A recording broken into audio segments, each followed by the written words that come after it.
So last night we got started tearing into the motor. Didn't do any recording on that, of course. We got all the pistons out, getting those cleaned up. Got the heads cleaned up and disassembled, and then realized that we got the wrong valve seals. And today I tried to cut the tip of my finger off at work. That was pretty awesome. So tonight I think I had to go get a puller to get this balancer off. But tonight I think we're gonna go ahead and get the balancer pulled off and get the cam yanked out and possibly get the new cam put in while we wait for some more stuff for these pistons and valve seals. But this thing is going back together sooner than later. Let's get to it.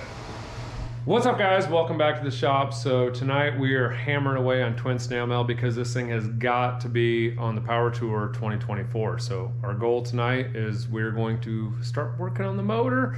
We're going to gap the rings and get those things ready for all the boost. Zach and Clint are over there working on the heads, getting the we had a valve job done on it. We're going to put the new seals in and get our BTR springs in there for our sloppy stage 2 cam. And then we are going to go ahead and put in some new cam bearings on this bad boy because they were not that good, to be honest with you. So we'll get that done tonight, and yeah, we're making some headway on Twin Snail Mail. This thing will be on the Power Tour 2024. 2024, yeah, that's right. Don't forget to like, share, and subscribe. Leave a comment down below. Check out FTPSpeedShop.com. Got any questions about what we're doing? Go ahead and leave them down below in the comments. Let's get to this. Yeah. Here you go. You know, on that 6-liter I had, those are Z's. The cam just took the cam bearings out. When I tried to pull the cam, I guess they do that. Those, I never spun a cam bearing before, but I guess apparently spun a couple of them. 6 liters. The cam stuck to the cam, and I had to fucking. Joe, and then they finally knocked off the cam. Joe, do you remember when we were fucking on Street Rodder Road Tour and me and Zach were bickering the whole time? You're like, God damn it.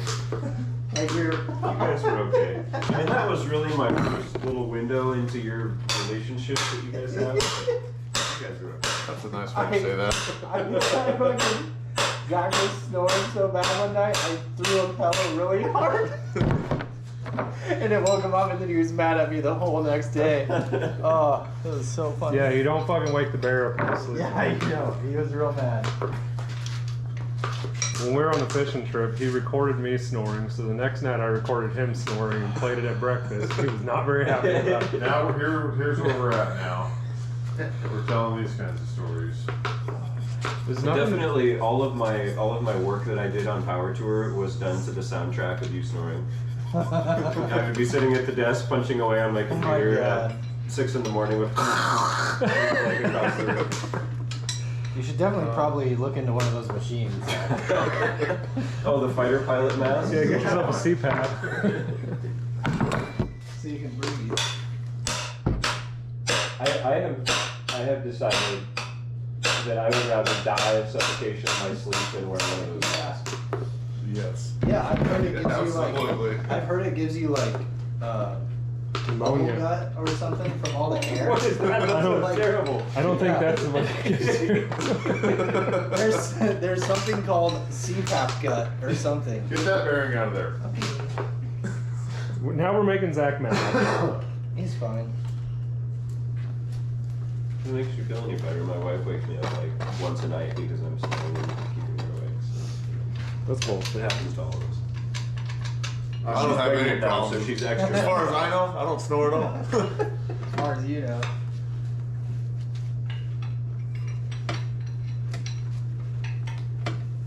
There's a few times on my couch where I woke myself up snoring. That's the worst. I hate that. Must be bad. But I was just right there for a good nap. That thing is just. She's just going fine. So. This factory wants. Yeah, wait till we put them back in. They're not gonna go in, is what's gonna happen. Yeah. It's that negative attitude. Just make sure you get them clocked close to right. About it or negative about it. And Well, I'm not. The thing is, I'm not putting it back in. It's on you to put it back in. I'm not fucking putting them back in. Well, why did we start knocking them out? I was fine with leaving them. told Zach I ran a set that I think might have been just as bad or worse. Yeah, I mean, that cam's only spinning half as fast as the engine, it's fine. Yeah. The real question is how are they supposed to be clocked? Not my The problem. hole is supposed to be lined up with the hole. A whole lot of not my problem. Can't use that now. Yeah, save those. I might put them in a I am different in order. order. You would.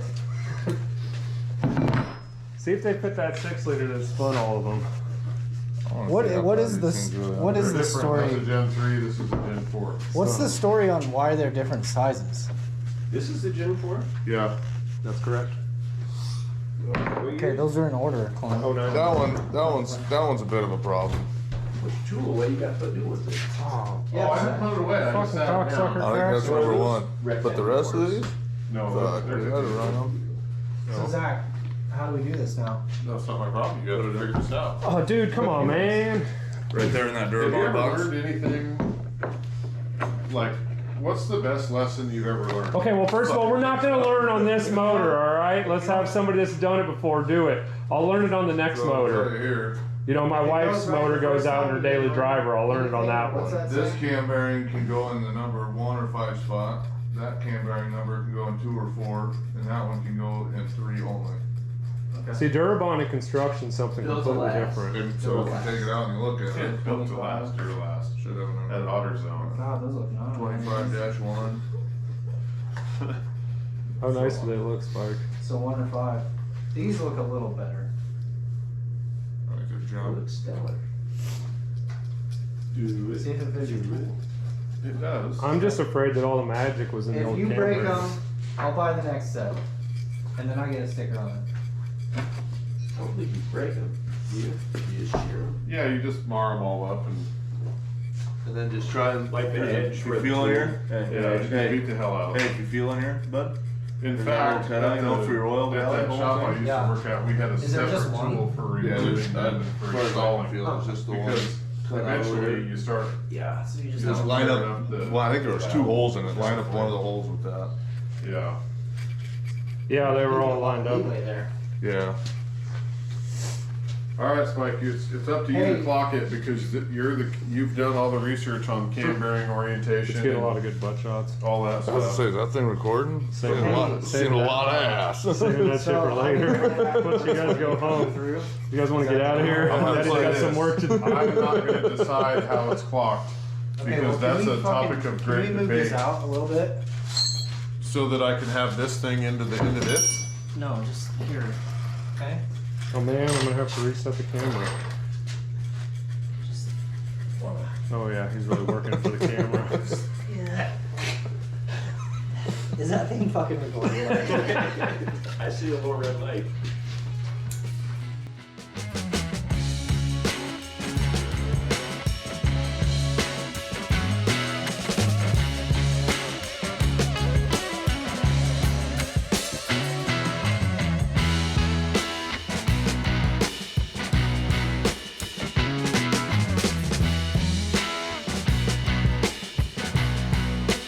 Alright guys, so we drove the cam bearings out. This is the front cam bearing. And when we pulled the cam out, I said, oh man, that cam bearing looks pretty damn good. I definitely would have ran that, not an issue. It's just a little bit of wear. The front one always wears out the most just because it's getting pulled on so hard by the timing chain and all of that stuff. But then go to the second one back and it doesn't look very good. That was pretty burned out. Third one. So this is why I went ahead and swapped the cam bearings out, because normally that one is the worst. That's how it's always been for the LSs I've been inside, but they're all pretty wore out on the bottom. And the fifth one here, this one actually looks the best, but obviously that one's going to have the least amount of load on it. So we went ahead and got a new cam bearing kit at Speedway Motors, some Durabond cam bearings. Those are the part number. I think it was like 30 some bucks for those. Well worth it. Zach had the tool, so we went ahead and swapped those out. So we got the cam bearings hammered out. Went ahead and threw the cam in just to make sure that everything was incorrect. And It spins nice and freely. There's no binding. It slid in nice and easy. I've heard that if you don't have, or if the tolerances are a little tight, that the cam will be tight. So we went ahead and put the cam in just to verify that everything was good with that. I'm happy with that. So we got some new cam bearings. We got all the pistons cleaned up. These things polished up real nice. A little bit of a dip in the Kim bath for a little while. And then we went and cleaned them up in the parts washer. Took all the rings off, gapped the rings out. I believe we went roughly 34, 35 on the top ring and 29, 30-ish, somewhere in there on the second ring. And then obviously the oil control ring we just left alone. Just cleaned everything up. So this stuff is ready to go back in. And tomorrow night, this thing will be a complete motor. Oh yeah, and went ahead and had some pitting on the exhaust valves. So we took it down to CarQuest and Joe took care of us. He got these things knocked out in a hurry. I think he turned these things around in less than 36 hours. Actually probably about 24 hours. We dropped them off on Wednesday and he had them done today at noon. So valve job on these, all I did, cleaned them up, did a valve job on them. Zach and Clint went ahead and lapped all the valves, made sure everything was good, and then we swapped over our BTR dual valve springs that were left over from the LS1 that was in the Chevelle. We probably have less than 5,000 miles on them, so they're still good, no issues with those. Put new valve seals in them. The BTR, what was it? The BTR LS VS kit, I think. I don't know. I'll put a link to the kit below. But heads are ready to go. Pistons, rods, everything's ready to go. All the bearings looked great on that stuff. And new cam bearings. We're gonna blow this thing apart a little bit more. And by blow it apart, I mean we're gonna pull the cam back out, clean everything, make sure there's no dirt and debris that's inside the motor. Get all that cleaned out. Throw the cam back in. Actually, we'll probably put the pistons and rods on, throw the cam back in, oil pump, heads, timing chain, all that stuff. This thing will be buttoned up tomorrow night. So that's where we're at for the other night tonight. And tomorrow night, we will have a functioning motor for Twin Snail Mail. So that should GoPro. Looks official. Dude, actually, I have. Yeah, we got the Perry scaffold plank on here. There's a 350 short block. What kind of wood? It has all the rich mahogany, I believe. Rich mahogany. That's pretty nice. Stuff to go in it, crank, rods, It's stuff. Yeah.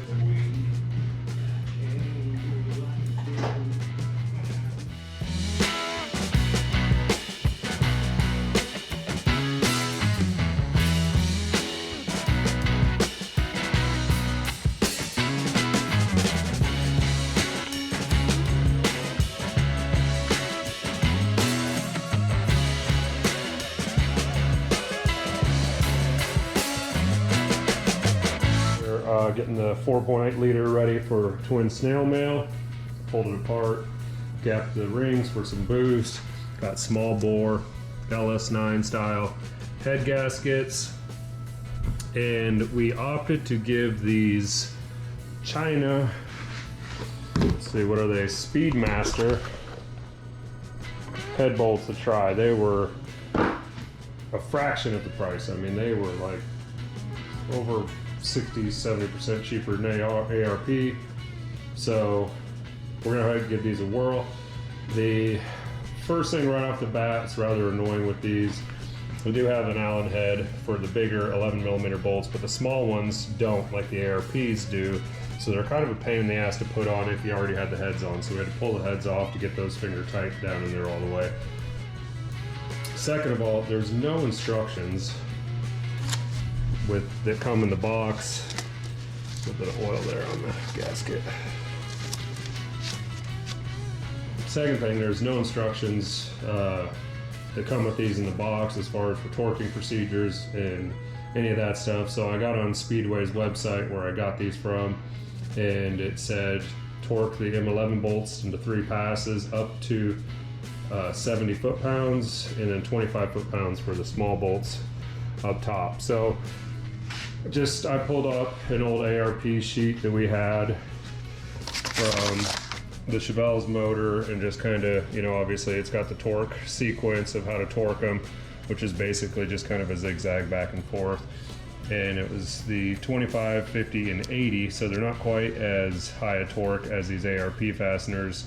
So we're just going to do 25, 50, and 70, and then we'll do 25 on the M8 bolts. Yeah, M8 bolts, the top one. So let's go ahead and throw this on. Oh yeah, the other thing too, these do not come with any lube whatsoever with them. And I happen to have a thing of ARP lubricant laying around, so we pre-lubed all this stuff with the ARP. And yeah, I guess if you didn't have any of that, you could probably use any sort of assembly oil. You just want something on there so that there's a little bit of slip there, so you're not getting inaccurate torque sequences or torque numbers. So let's throw this head on.